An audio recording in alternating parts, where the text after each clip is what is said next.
Okay, puppies, today we are going to read from Maggie Muggins. This is the chapter called Maggie and the Firefly. Maggie Muggins was on her way to Mr. McGarity and something happened. Oh goodness, it always happens that way, right? All right, here we go, puppies. Maggie Muggins was racing through the cabbage patch. She was running so fast that she didn't say hello to the red-booted pigeon who called out to her that it was a fine day. Maggie Muggins was on her way to Mr. McGarity. Something had happened. "Oh, Mr. McGarity," she cried as she reached him. "Oh, Mr. McGarity." "What on earth is the matter, Maggie?" said the old gardener. "You look dumbfounded." "And I am, Mr. McGarity. There never was a more dumbfoundeder Maggie Muggins in this world." "Mr. McGarity, something awful has happened." "What is it, Maggie? Tell me what on earth has happened," said Mr. McGarity. Maggie sat down in the cucumber bed to get her breath. Mr. McGarity waited, and then Maggie said, "Mr. McGarity, you know the Firefly?" "Indeed I do," said Mr. McGarity. "I know him very well." "Mr. McGarity, he's lost his lantern," said Maggie Muggins. "Oh, no," cried Mr. McGarity. He dropped his red-handled hoe. He was so surprised. He looked at Maggie Muggins to see if she really meant what she had said. She nodded her head. "Yes," she said, "he's lost his lantern and he can't find it anywhere." Mr. McGarity frowned suddenly. "You know, Maggie," he said, "I think the Firefly has been very careless." "Oh, but Mr. McGarity," cried Maggie, "he didn't lose it himself. That lantern was stolen while he was asleep." "Now, Maggie, you must never say a thing has been stolen until you are sure it has been.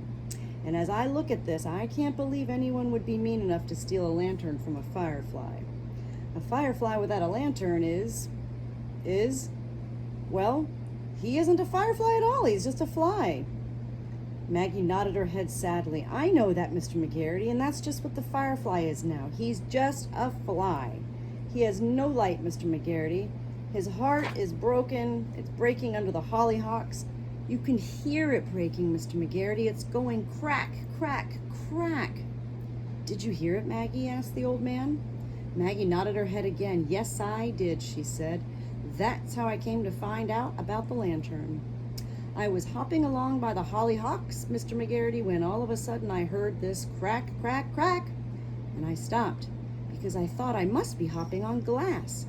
And then, Mr. McGarity, I heard little tiny crying, and it was the firefly's little cry."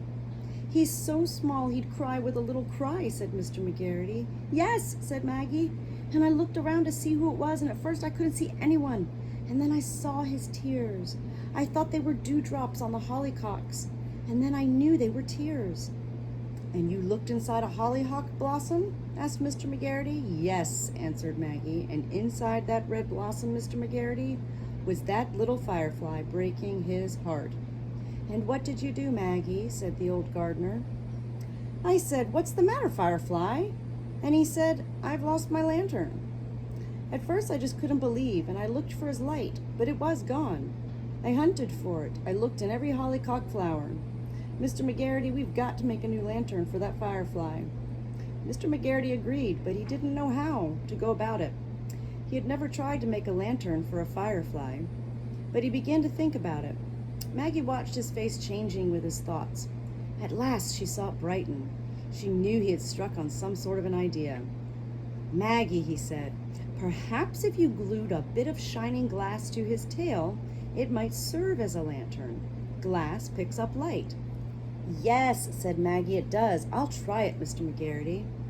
And she tried it, but it did not work. The wings of the firefly were so thin and fine that the glass cut them, and the glue made his body heavy, and he could not fly. She hurried back to the garden to tell Mr. McGarity what had happened. He began to think again. He soon had another idea. "Maggie, perhaps gold paint would serve as a light. I have some gold paint in my tool chest. If you put a tiny drop on his tail and on the tips of his wings, it could shine in the night. Gold paint picks up light." Maggie was away again. She got the gold paint and a little brush and went back to the hollyhocks, and she painted the firefly's wings with the gold. He tried to fly, but his wings stuck together and he couldn't spread them. Maggie raced back to the tool shed. She got some turpentine and cleaned the paint from the wings before it hardened there. And all this while, the firefly's heart was breaking. Crack, crack, crack. Mr. McGarity shook his head when Maggie went back to him. He didn't know what to do next. They both sat down on the steps of the tool shed. "Upon my red-handled hoe, Maggie," said the old man. "I'm very upset about the whole thing." "My gracious Aunt Matilda," said Maggie. "I'm just the same, but don't you worry, Mr. McGarity. You've done your very best." "It hasn't been good enough, Maggie."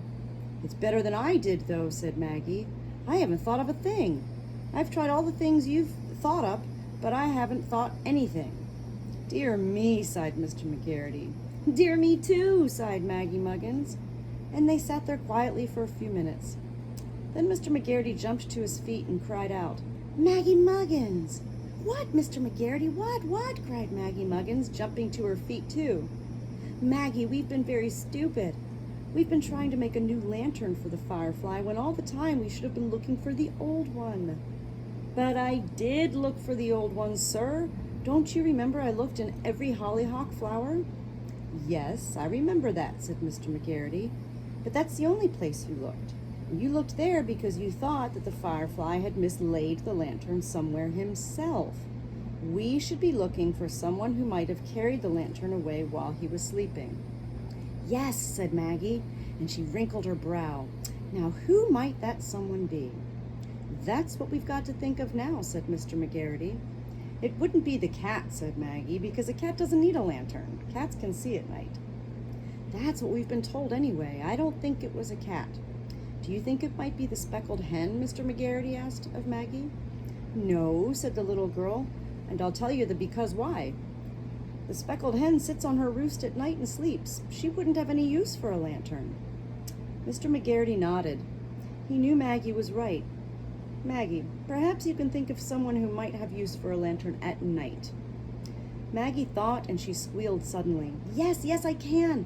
The frogs stay up all night. I hear them croaking down in the swamp when I wake up in the night. Mr. McGarity, it might be that a frog would need a lantern so that she could see that all her pollywogs were safe in bed." "Maggie, if I were you, I'd go down to the swamp and ask the frogs if they know anything about that lantern," said Mr. McGarity. Maggie was off like a flash. She went to the frog pond, and there on a lily pad sat the grandmother of them all. Now, Grandmother Frog was a friend of Maggie Muggins, but today she was not in a friendly mood. She blinked at Maggie darkly. Maggie wondered at this, and then she said to herself, "I know why she's unfriendly.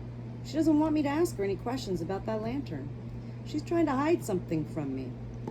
So Maggie went right up to the old frog and said, "Well, Grandmother Frog?" "Well, what?" croaked the old frog. "Have you got it? Are you hiding it?" asked Maggie. Old Grandmother Frog snorted and said, "Have I got what? Am I hiding what? Can't a respectable frog come out for a sunning in the middle of the day without being asked a lot of questions?" "I'm not asking a lot of questions," said Maggie. "I'm asking just one." "Go away and stop pestering me," said the old frog. "I'll not go away until you give it to me," said Maggie Muggins. She was sure now that the old frog had the lantern. The frog looked at her sharply. "I haven't anything belonging to you, Maggie," she said. "Now will you please go away?"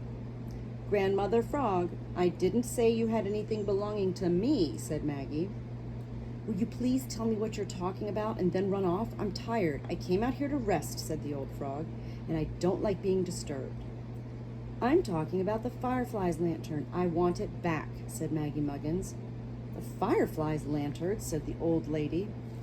"What on earth would I want with the firefly's lantern?" "So you could see better at night," said Maggie. The old frog began to cackle. "Well, Maggie Muggins, you are stupid. I never knew that before. I can see at night without a lantern. Whatever made you think I needed a lantern?" Maggie's face flushed. She felt ashamed of herself. She had no right to accuse old Grandmother Frog of taking the lantern. She had never done such a thing in her life